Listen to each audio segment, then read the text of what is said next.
Today on episode number 556 of the Teaching in Higher Ed podcast, Socially Just Open Education with Jasmine Roberts-Crews. Produced by Innovate Learning, maximizing human potential. Welcome to this episode of Teaching in Higher Ed. I'm Bonnie Stachowiak, and this is the space where we explore the art and science of being more effective at facilitating learning. We also share ways to improve our productivity approaches so we can have more peace in our lives and be even more present for our students.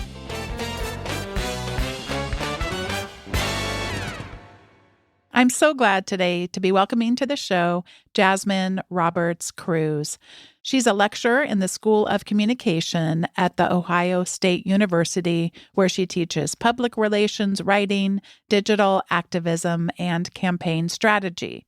She's also a doctoral student in the College of Education and Human Ecology at The Ohio State University, where she is studying social justice education and racial battle fatigue.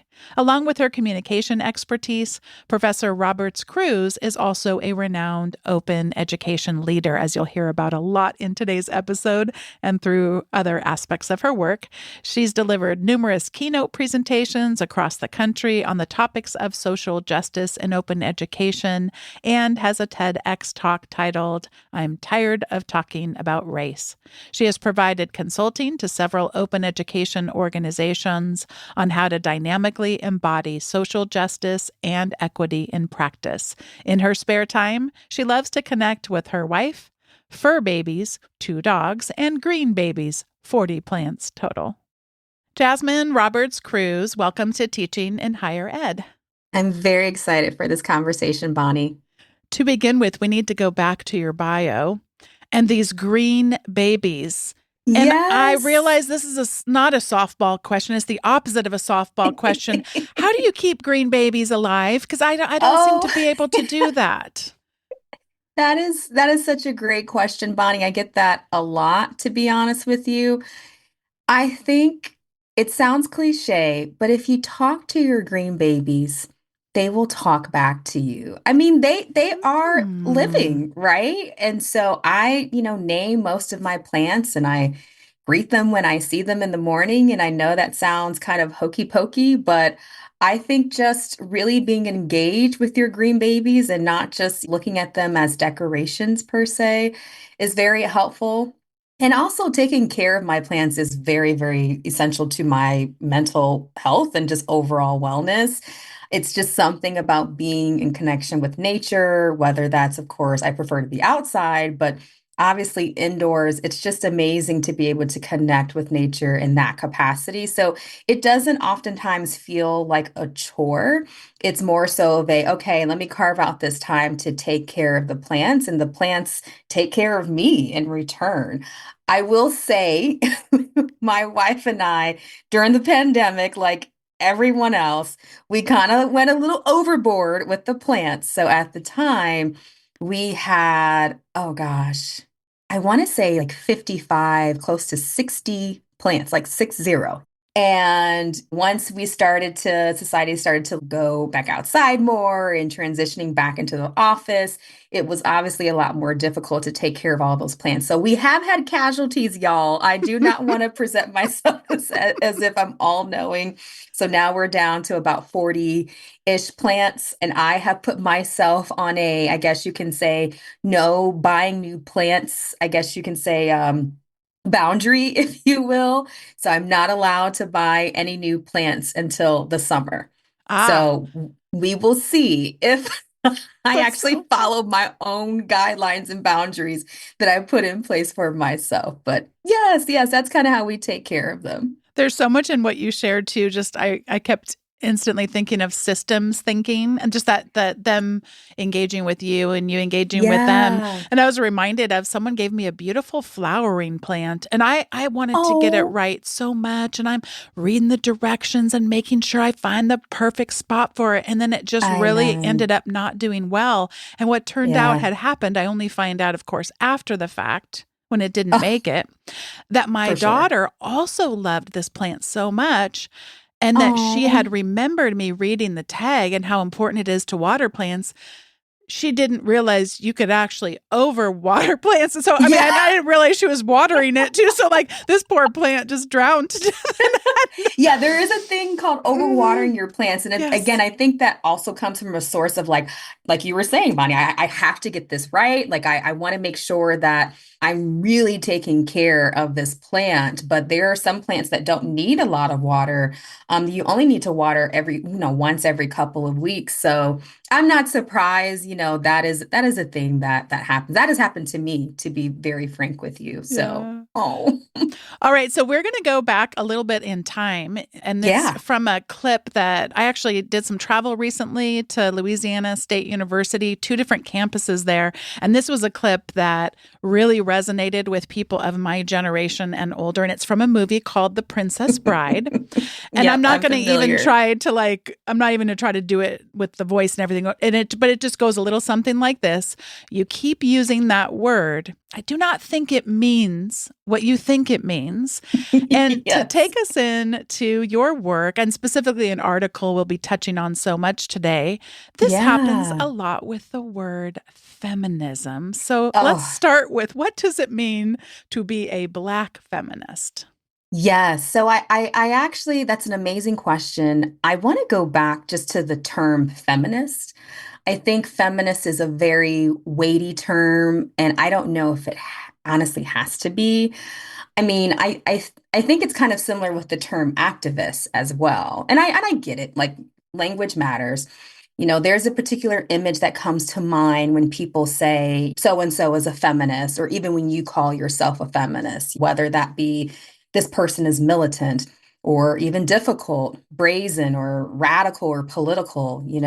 They're so serious all the time. And there's not wanting to be, I guess you can say, the party pooper. Although, if patriarchy is the party, I don't know if I want it, nor do I Mhm. want to be invited. And, I know a lot of people who believe in feminism of all genders, right? So we're not just talking about cisgender women, all kinds of people who believe in feminism, the interrogation of systems through the lens of gender, gender equality, gender equity. They believe in all that. And they might even engage in feminist practices, but they don't necessarily call themselves feminists.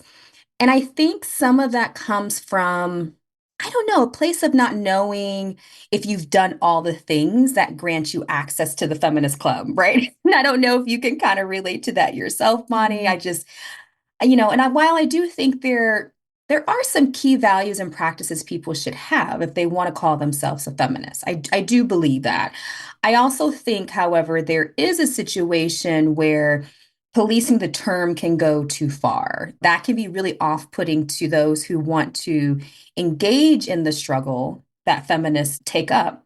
But they're also learning. They're trying to figure out, where do I fit in this cause, right? And I think that's okay. I think people should have the space to kind of figure out what feminism means to me, instead of trying to fit themselves in this kind of archetype of what we mean by a feminist.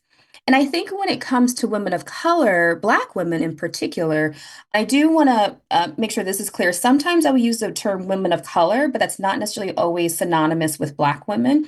But here I'm focusing on Black women in particular because there's a history amongst some Black women with rejecting the term feminism, because there is this idea that feminism, that's for white women, right? Because feminism was so co-opted, excuse me, that white feminism essentially became the default for feminism, right? But of course, some of us know that Black women have a deeply feminist history, even when white women didn't want them to be organizing alongside with them. So, of course, I think of my idol, Ida B. Wells, who was, told by white women suffragettes in the 1920s that she and other Black women who participated in the Women's Rights March in the 1920s from Chicago, that they had to get in the back of the parade line because they didn't want to be seen with Black women. And of course, Ida being the woman that she was, she didn't comply. She went right to the front, actually, of the parade line. And I also think of Susan B. Anthony. She's lauded as a women's rights activist, but she also had a very questionable history with racism and did not really advocate for the rights of all women. And we see this legacy of white feminism being the default or the face of feminism today because oftentimes and I will say women of color in this context experience these issues of gender and other issues like, for example, police brutality, housing discrimination, food insecurity, education, all of that, how women of color experience this differently than white women. And that's not always considered in many feminist movements. And I think that's where Black feminism enters and speaks to these issues. And so I think here is where I kind of want to try to define Black feminism, but even when I try to do that, Black feminism for me is a feeling. I don't know. It's really hard to articulate. Of course, I can go through the academic definition where Black feminism is really stemming from a politic that seeks to understand how, gender and race and class and sexuality and disability status are not only in relation to one another, but also how do they come together and create certain advantages for other people and disadvantages for other groups, and oftentimes, sometimes both for people. And I think Black feminists are asking people to not only look at broader systems of white supremacy and how we are all kind of forced to, in some way, to interact with these systems, but what can we learn from the critical work of Black women through their lived experiences, through Black feminists who not only interrogate these broader systems, but also provide really rich ideas for liberation. And so I think for me, at its core, being a Black feminist is looking at all these various different systems and how they, affect certain lived experiences and outcomes for people. And then also, it really has an agenda to humanize Black women in particular in a world that is so hell-bent on dehumanizing Black women and really taking away from our lived experiences. So, again, I could go into the academic definitions of Black feminists, but like I said, it really is a feeling, it is a politic, and it's situating this experience that Black women have, that they navigate both their racialized and gendered realities in a society that is both deeply anti-Black and also anti-woman. But with all of that said, Black feminists are also very adamant about joy and Mm. using joy and communal care. And more recently, we're seeing a lot of conversations about rest as a resistance practice for Black women. So, what does it mean, for example, for Black women to take care of ourselves as a community instead of always being the ones to be on the front line of said political movement? Because, I mean, the burnout amongst Black women is extraordinarily high. And so there also is a level of using joy and rest and some of these alternatives to some of the more laborious ways of engaging in struggle. There's also returning to joy as well. So I know that was meaty. Oh, what a rich, rich definition. And I always hesitate to even talk about terms because sometimes they can be flattened by some of the academic Yes, literature. And you yes. have done the quite the opposite with that here. And so I think this will be maybe the last definition I'm going to ask you to give. And it's another really loaded, weighty one. Tell us No, about you're fine. socially just open education. That's just a little softball question for you here as we get I started. know. Yeah, yeah, yeah. No, socially just education. And I think it does tie into Black feminism as well. And I'll kind of talk about that perhaps later on. So, if we take a step back when we're talking about open education, I think many of us come into the conversation about open education through OERs, open educational resources, right? Because the way in which OERs have been situated in the conversation in higher ed, at least, is that OERs are these low cost, to free course materials. There's a lot of economic justice opportunities when we're incorporating OERs into the curriculum. Of course, we want to save our students money on textbooks because that has a lot of promise when it comes to access, if you will. However, I think a socially just open education does more than just provide students with free textbooks because if we are essentially, when we're talking about the content of a textbook, if we're essentially reinforcing the same types of stories that are traditionally told in those textbooks, if we're centering the same types of experiences, but just putting an open license on it, I don't know if that's justice oriented, you know what I mean, open education, nor do I think that's liberatory for our students. And so, kind of drawing from, and I'm still thinking about her work, Sarah Lambert from Australia.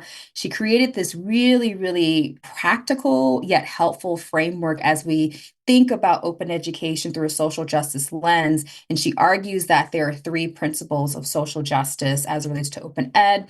We have redistributive justice, then recognitive and representational justice. And so the redistributive justice is where a lot of us come into this conversation about open education when we're talking about, yes, we want to be able to provide access to course materials through low cost and cost savings. But Lambert argues that we have to go a step further and we have to ask again, whose histories are being reflected in the curriculum when we're talking about OERs? And more importantly, if we're looking at structures and systems, who has the power to participate in the creation of OERs, whether that be because of funding, the time, the other resources that it takes to actually create an open educational resource. That is all not just happenstance. All of that is trickled through a system that we're operating through. And so for me, social justice education is incorporating all of those Lambert principles, if you will, and looking at how do we interrogate, or how do we ask the question, I should say, whose knowledge is valuable, right? Whose knowledge is centered in the text of the OER? And again, who has that opportunity to participate in OERs in the way in which we're defining it in this context? So, yeah, social justice education helps to make sure that when we're talking about participation in OERs, when we're talking about what is actually reflected in the text, how do we make sure that those barriers that kind of reproduce those white Western ways of knowing, essentially that we are dismantling those barriers, if that makes any sense. I feel like I kind of went on a very academic explanation there. You put some real cores down there. And I know that the example we're about to explore is just one of many ways to view our pedagogy through a social justice Yes. lens. I've always been intrigued by renewable assignments ever since I first heard Mhm. about them. Those who are listening may not even be familiar with them, though. So if you could explain what they are and then give us some examples of ones that you've been inspired by or involved with in some way. Yeah. So my understanding of renewable resources and assignments, and the reason why I say my understanding is because the term is squishy, just like the term open pedagogy, which is the idea that we invite students into the content creation process through this kind of openly licensed environment.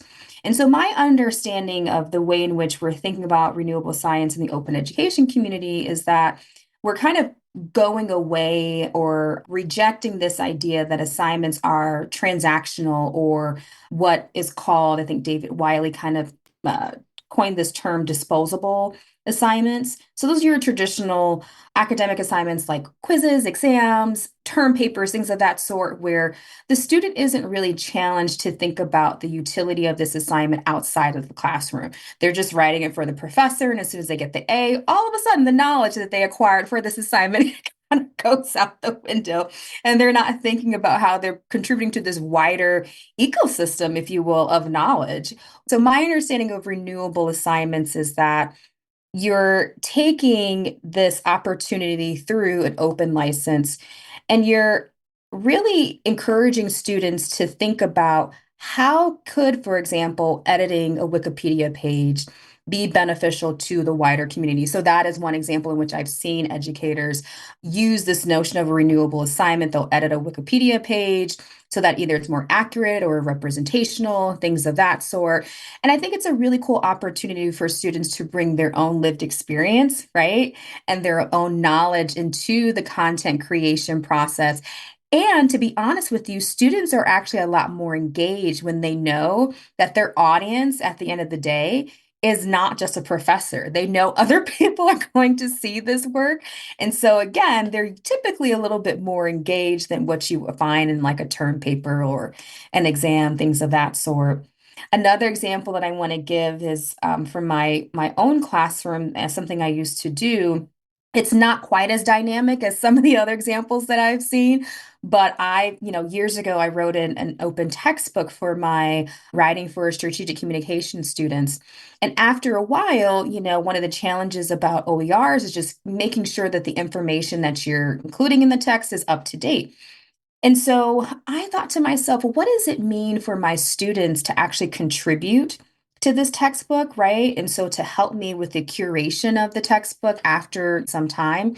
And so what I used to do is I used to just simply ask students who were interested that they could essentially write up a two-paragraph, essay or paper, very, very short, explaining in their own words, using their own example of a class concept that we discussed, right? And they would receive extra credit for it. But I said, I asked the students actually, I said, not only will you receive extra credit if you openly license this work, I'll put it in the textbook for the class. Now, I want to be clear. They still received extra credit regardless if they openly license their work, because I want to make sure that agency is centered as well. But yes, I can't tell you, Bonnie, how many students were really excited at the opportunity to contribute to a textbook because again, they knew other people were going to see it and they took it more seriously because they knew other people were going to see it. So basically, it's a more dynamic way of engaging with students because they are able to see the value in doing this assignment outside of the four walls of your classroom. And not only that, there's a level of like building upon other students' work, right? And so students from one semester have a reference for how students from another semester have engaged with the textbook, for example. And I do cite the students' work as well in the textbook, and you'll see that in the textbook that I wrote. So that's just kind of one example of renewable assignment as opposed to, again, those transactional assignments. This is a whole area, not only assignments, but also the feedback that we give that I have to tell you, I just continue to wrestle with. And some of the things that you were sharing took me Yeah. back to a conversation, actually multiple conversations with Robin DeRosa. I'll put links to Yep. some of these episodes. They are from long ago, but are classics in my mind. And because she talked about early in her explorations of open education, I don't want to misspeak, but my memory has her of saying she was a little bit more emphatic about, hey, down with the LMS and let's only exist out in the Yeah, open. yeah. And then as she started to revisit that, and you brought up agency, wanting to, there are some reasons why a student may wish to engage with the material not out there in the open. And so she comes to my mind a lot. Mhm. Another thing that comes to my mind a lot, which I've brought up before, but it's been so many years. I'm trying to get more digital in my life. I'm already pretty digital, but I have one pretty big file cabinet where I still have Mhm. notes and papers, physical printed Me papers from too. my college experience. And I wrote something so incredibly vulnerable that I can't imagine a scenario in which I share it on the podcast. But and Right, then what right. this professor, it was literally just one or two sentences. And Mhm. when I read it all these decades later, I just started weeping because I thought Oh, wow. Okay. how he must have spoke to me as a young woman and what those words meant to me then, but also Mhm. what they mean to me now as Yeah. somebody who does this work, but also someone who has children that will eventually go on to college. It was just so special. But I think about anything that I might write or share with a student, it feels so Mhm. wasteful in the sense that it goes in the learning management system and then is essentially Mhm. going to Mhm. disappear forever, for these students. And Yeah. they don't Yes. have Yes. the, Opportunity to engage with it further. yeah. So Yeah. it's just something that's Yeah. floating around in my head. But Yeah. Well, Bonnie, you bring something up about, just this notion that there are reasons, right, that a student or anyone for that matter might not want to openly license their work, or if they do want to engage in open, they don't want their work to have, for example, a CC BY license, which is the more liberal or open, no pun intended, of the Creative Commons licenses. Whereas one of the more, I guess you can say, restrictive licenses from Creative Commons, CC BY, NC, non-commercial, and non-derivative or no derivative, meaning you can't remix it, you can't adapt it to your, context or whatever. And I remember there was a lot of debate in the open education community as to whether or not a text that has a CC BY ND license, is that considered open? And I think going back to your previous question about what is a socially just open education, what does that mean? Agency, autonomy, that's at the center of it. And so I'm also thinking of the work of Shanna Hollick, I believe. And in some of her work, she talks about how there are reasons, especially if you're coming from a marginalized background, there are really good reasons why you might not want your work to be adapted or remixed because there are issues of appropriation that could happen. There are issues of maybe one's cultural context being taken out of that cultural context. There are issues of epistemic injustice, right? And so going back to the conversation about what it means to have a socially just open education, we have to make sure that in our pursuit for open, that we're also not reasserting these, I guess you can say, neoliberal projects about what it means to engage in justice, if that makes any sense. So we can't say, all right, well, since you don't want to put a CC BY NC license or a CC BY, license on it, it's not open. I mean, we have to kind of slow down and ask ourselves, what are the reasons? And whatever those reasons are, they're valid, especially if they're coming from a person from a marginalized community or from the global South, et cetera, et cetera. Something else that you're reminding me in that wonderful example is how we change our minds too. Yeah. I've seen people Yes. who were vehement about having that most liberal of licenses out there, who today have a copyright, which would be Yes. the exact opposite of that. And rather Yes. than judge, I was curious, I mean, I suppose judge is an interesting word here, but I was Hmm. curious to go, wow, that's a pretty big change. That's a pretty big change. Hmm. And some of that has to do with, and you mentioned cultural appropriation. Some of that's just appropriation of people Yeah. Yeah. scraping the web, republishing their exact same words on Yes. other Exact same websites one. for profit, et cetera. And then now I Hmm. could only imagine having a conversation with some of these people today, since November 2022, the Yeah. continued emergence of artificial intelligence for all, Oh, and how that oh is my changing gosh. our minds about how we see our own work and how we might wish to Hmm. share it. So, all of this actually does take us to the part of our conversation about decentering.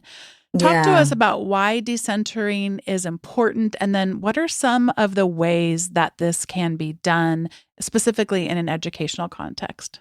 Yeah. I think that's a fabulous question. There are a lot of examples that come to mind for me. I don't know why the term intersectionality is coming up for me because I think in people's attempt to engage in intersectionality, going back to our conversation about Black feminism, there is a level of not decentering and wanting to center your experience in a framework that was really created to understand the lived experiences of Black women and how they navigate through multiple sites of oppression. And maybe I can unpack that in a bit. But I think in general, decentering for me has become almost a lost art in the academy. And what I mean by that is decentering means being curious about other humans. It really just makes me sad how so many scholars have, again, using the word art, have lost the art of curiosity. So the example I give oftentimes is when I tell people, read the work of Black women, right? Don't just read the scholars that you were told to read in your field. Obviously that's a very narrow way of engaging in the academy. And the common response I get is like, oh, well, I didn't know that, for example, a lot of people online in my social media ecosystem are talking about Octavia Butler and the parable of a Sawyer and how she basically 30 years ago predicted what we're seeing now in terms of climate change and racial injustices and even, political taglines that we're seeing, Make America Great Again. Like she talked about that in the book that was published 30 years ago. And, some people are like, well, I just didn't know Octavia Butler existed, her work existed at least. And then I always ask them, well, ask yourself the question, why? Why do you think you didn't know about Octavia Butler's work? Why is it that she was decentered when it comes to literary works in the academy? And so I think, again, decentering means for me just being curious, asking yourself these questions. And the more that you ask questions, the more that you'll get to the little kernel, if you will, that'll kind of take you on another path of realizing that there's just an amazing world out there that we need to learn more about outside of the five scholars that we're told to cite in our work. I think practically what that means is getting uncomfortable with not being the expert all the time, right? I think as scholars, we have a difficult time letting that go and being super okay with being the student at all times. So I'm not sure if that quite answered the question completely, but yeah, I really do think decentering can be something as simple as staying curious and asking a lot of questions about procedures and policies and works that you know, and then works that you don't know as well. One of the things we haven't touched on super explicitly has to do with then Black feminist pedagogy. Yes. I would love to have you paint a picture for us. What would it look like to center Black feminist pedagogy in higher education? Would you take us there, paint the picture for us? Yeah, that's also a really good question. So, well, first, I do kind of want to define Black feminist pedagogy, if that's okay. And it's really just this critical pedagogy where we're interrogating education systems that, of course, center white Western ways of knowing, and what Black feminist pedagogy is attempting to do, at least, is center Black women's experiences in the curriculum. And by examining Black women's experiences in the curriculum, how can we then gain a deeper understanding of the broader systems that we all are navigating through, right? And so I'm remembering the work from Annette Henry. She has this whole article, and I think even a book, but I could be wrong about that, where she talks about Black feminist pedagogy, and she says that this type of pedagogy has three broad, I guess you can say, principles, and that education systems from a Black feminist standpoint are patriarchal and they're there to benefit, like, I guess you say, men and the white elite. She also argues that white feminist pedagogy ignores intersectionality as relates to race and class, and that even when we're looking at Black educational thought, it still centers the experiences of Black men and ignores how, again, Black women and girls are navigating both racialized and gendered realities. And so I think for me, in terms of a curriculum, it means centering the works of Octavia Butler. It means, for example, in my classroom, it really is interesting how many students do not know about Ida B. Wells, which is just really amazing to me because Ida B. Wells, for those who don't know, the listeners who don't know, she was a prolific investigative journalist, an activist. She actually created or helped to create the NAACP, even though she was written out of the history of the NAACP. But I use Black feminist pedagogy in my classroom when I talk about Ida B. Wells, specifically when I'm teaching about journalism, because Ida had a very particular way of engaging in investigative journalism in a way that helped people to ask broader questions about systems and those systems as it relates to the newsroom, for example. So in journalism, we have this value of being objective and being impartial.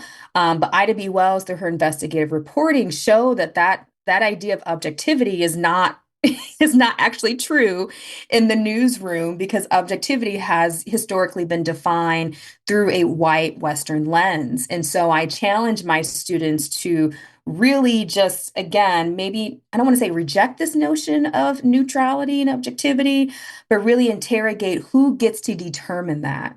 right? Who has the power to say, okay, so because you are coming from this lens, it's no longer objective in the newsroom. So going back to Black feminist pedagogy, that is how I use in my classroom, using the experience of a Black woman to reveal certain contradictions, right, about systems, and how do we teach that to our or to our students, excuse me, more specifically. So yeah, those are kind of like little things that I try to do in the classroom. And most of the time they're successful and sometimes they're uncomfortable. To be honest with you, because I don't know if we, even as educators, we are socialized to not want to take risk, right?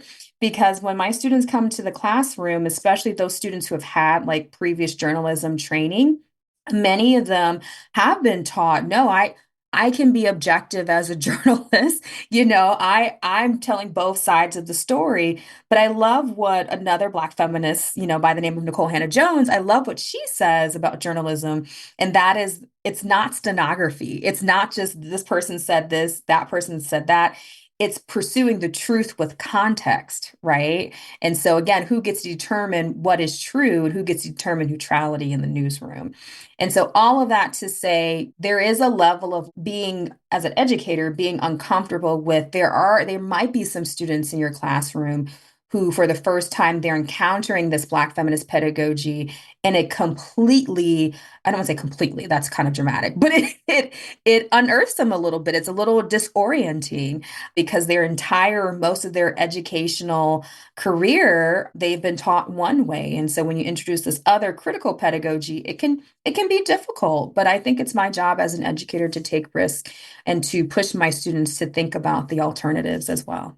As you're sharing this, we are having this conversation toward the start of a semester, and I'm already feeling just weighted down. You talked about this unearthing, and without getting too much into specifics, especially as we're rounding down this part of the episode, it Mhm. feels heavy sometimes, and so it feels sometimes just kind of impossible. We don't want to stick with that mindset for very long.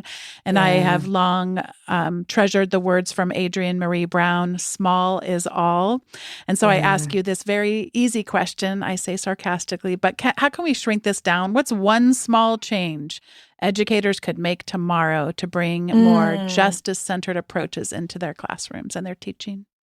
Well, I pause because I almost feel like this is what I'm going to say is maybe too small, but it's actually very impactful. Uh, We have to look at our students as human beings, y'all. We just do. We just do. And I think one way that we can do that is by looking at ourselves as human beings and centering our humanity in the classroom. And the reason why that I say that that is one small approach to justice in the classroom, because injustices, inequities, systems of oppression, one of the outcomes of those variables, those factors, if you will, is dehumanization, right? And so, one of the things that I do very often in my classroom is humanize myself and I humanize my students. I tell them they can take mental health days with no documentation. They don't need to have documentation from a psychiatrist or a therapist. Like, I make that very clear. I talk about my own mental health journey as someone who has struggled with generalized anxiety disorder, and I'm perfectly fine with saying that on the podcast because there is just so much power in centering your humanity in the classroom. And as a result, it gives students the permission to just be. And so while that doesn't have anything to do with curriculum and all those things that I mentioned previously, I do think, and I have seen actually in my work as an educator, so many students who were not, I mean, how do I say this? They learned a lot in my classroom, but they learned mostly from how I treated them and how to advocate for their humanity in the classroom because the way in which I talked about my humanity and how I showed up in the classroom, I get more feedback about that from my students than anything else related to curriculum. I get that feedback a lot too. But all in all, I can't tell you, Bonnie, how many students have reached out to me and said, I know that you care, and not a lot of my professors make me feel that way. And that makes me sad. I don't want to have the award of, this professor cares. Like every educator should. And I know there's emotional labor and fatigue to that, and I want to acknowledge that too. This is not necessarily easy for everyone, and depending upon your identity, especially if you are a Black woman like myself, centering your humanity in the classroom can be seen in a very threatening way. You can encounter backlash in being that vulnerable. But I think for me, what I have found that's been very powerful from a justice-oriented standpoint is just making sure that I am creating a human-centered approach in my classroom. And that has been probably the most impactful thing I can do as an educator. This is the time in the show where we each get to share our recommendations. About a year ago, I got a message on my website from someone named Leon Paul from Uh-huh. France. And Leon Paul has been giving me this gift for almost a year now and doesn't even know it. He wrote to me. He said, Leon Paul here, writing from France. I just wanted to recommend two great ed tech tools I've been using. And I'm only going to mention one because I had so much fun with experimenting with one that I'm saving the other one up on my someday maybe list to explore more. But it is called Quicker. And it is a Hmm. freemium service, meaning you can use it for free, but you could add in some paid features that are very inexpensive too, I might add. And it has a very unique spelling because it has to do with QR codes. So it is Interesting. QWIQR. QWIQR, and I'll have Okay. that link in the recommendations and in the show notes. And what it does is it solves a problem that I think a lot of us don't even realize that we have. I mean, maybe we realize, but we don't realize there's a solution out there. So in his case, I'm gonna share what he wrote, but then I'm gonna say that didn't fit my context and then how I gave it a try. So he Okay. says, Quicker, this is the easiest tool to give audio feedback, especially when you get a lot of handwritten assignments like I do in high Hmm. school. Hmm. He's a high school teacher. My students are not great with emails. I find it cumbersome to record something and then find a way to send 35 different files to each of my students. Quicker solves this. I print a page of QR code stickers. When I grade, I stick one of the QR codes on the paper, scan it. It takes me Hmm. to a web app offering to record audio feedback. No messing with files, links, and emails, and it's free. So I don't teach high school. I don't teach math. I don't accept assignments on paper. So you might be thinking, how did this ever happen? Well, what I do enjoy doing is writing notes, but I have poor penmanship combined with my hand gets really sore if I handwrite things too much. So I'll just write a little note to someone and I keep a bunch of little cut out of these QR codes from this service, and I can just tape it on there, do little stickers around the edge to kind of make it and say, here's a video message for you. What it lets you do essentially is create an entire page full of unique QR codes that you could use for whatever purpose you want. Did you want to send them to a website? Did you want to record a video real quick? Did you want to record an audio message really quick? But every QR code that you print out is unique. And then when you scan it is when you tell it, here's the URL to send them to, or here's the text I want put there on this page. It's just a very fast way of Yeah. mixing the analog with the digital.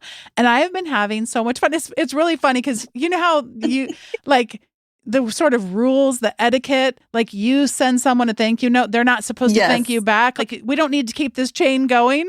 I will Correct. literally get handwritten cards back from people because they'll be like, oh my gosh, your message meant so much to me. Something about just the richness of the communication channel. Yeah. It really seems to touch people. And I find I'm able to provide a gift of encouragement to Oh, others, but good. be able to do it in a way in which I'm not in pain after I finish doing it in terms of my hand and my wrist issues. So that's my recommendation for today. And Jasmine, I'm going to pass it over to you for whatever you'd like to share. Yeah, my recommendation is gonna sound like a big old whopping contradiction because I don't know. I guess my recommendation is this show I've been watching. I think it's off the air now, but it's called A Million Little Things. And it's the show about a group of friends who come together after a big tragedy. I'm not going to give it away. And just kind of taking them through their lives and how they grow as a friend group, the challenges, the wins, all of that. The reason why I say it sounds like a contradiction is because I'm actually hate watching the show. And hear me out, hear me out. Oh, I don't know for the listeners. I am into the horoscopes and I am a Cancer. And us Cancer people, allegedly, we just are all in our feelings. And I do reinforce that stereotype. My point being is that A Million Little Things is very similar to, oh gosh, what's the other show that's very also quote unquote emotional? I think it was on NBC at one point in time.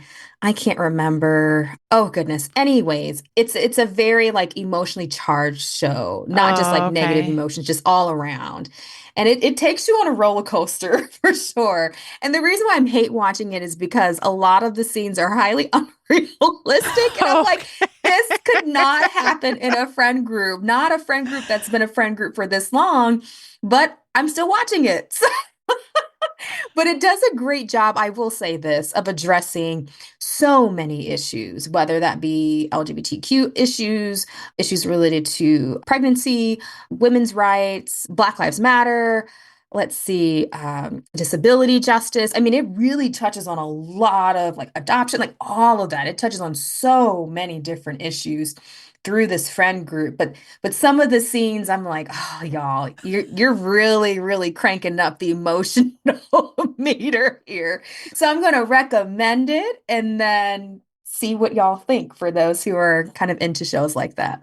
Oh, I'm so intrigued by the show, but also by your description. You're reminding me a little bit. We just wrapped up watching the latest Star Wars thing that's called Skeleton Crew, and Oh, yes, yeah. I will not be recommending it. And part of the reason why I won't be recommending it is because it's so unrealistic. But I Yep. sort of hesitated a little bit. Sometimes when shows bring you together in your little groups of people, then it's kind of like it really brought our family to. We don't watch a lot of television together. It's Yeah. pretty rare Yeah. for all four of us to sit down and watch a show from beginning to end. So in that case, it was fun, and we did have a lot of fun making fun of just exactly how unrealistic it was. And also, I try to with the kids, I try to say like, when there's a show where there's so clear good guys and bad guys, like Yeah. the world is way more complicated. Human beings It are way more is. It complicated than that way of really thinking. is. But some good conversation, some good laughter around how unrealistic it was. But yeah, we all sat there and Right. hate watched it together. So that was that. So, Exactly, exactly. Like oh, hate watching is a thing. I know there are some people like that's a weird thing to participate in, but I mean, hey. well, no judgment over here. I'm looking forward to seeing if it's something that I want to hate watch. It sounds very intriguing. And speaking of Yes. intriguing, I've so enjoyed getting to know you through your social media. That's how I feel like I know you the most. It's that Yeah, yeah. parasocial sort of relationship that I have with I you. know. So, I love parasocial relationships. I mean, they're relationships to me. I don't care what anyone else says. yes, yes. So I'm going to encourage people go to the show notes, follow you on social media, read Oh, the thank the journal you. article that we've been talking a lot about today, and go follow Yeah, the show links because there's so much goodness to go for explore to sure. learn even more. So thank you so much for today's conversation, Jasmine. Thank you, Bonnie. I truly enjoyed it. Thanks once again to Jasmine Roberts-Crews for joining me on Teaching in Higher Ed. Today's episode was produced by me, Bonnie Stahoviak. It was edited by the ever-talented Andrew Kroger. Podcast production support was provided by the amazing Sierra Priest. If you've been listening for a while and have yet to sign up for our weekly emails, it's easy to do. Head over to teachinginhighered.com/subscribe. You'll receive the most recent episode's show notes, and 556 is going to be a good one. And you'll also receive other resources that don't show up in the show notes. Thank you so much for listening, and I'll see you next time on Teaching in Higher Ed.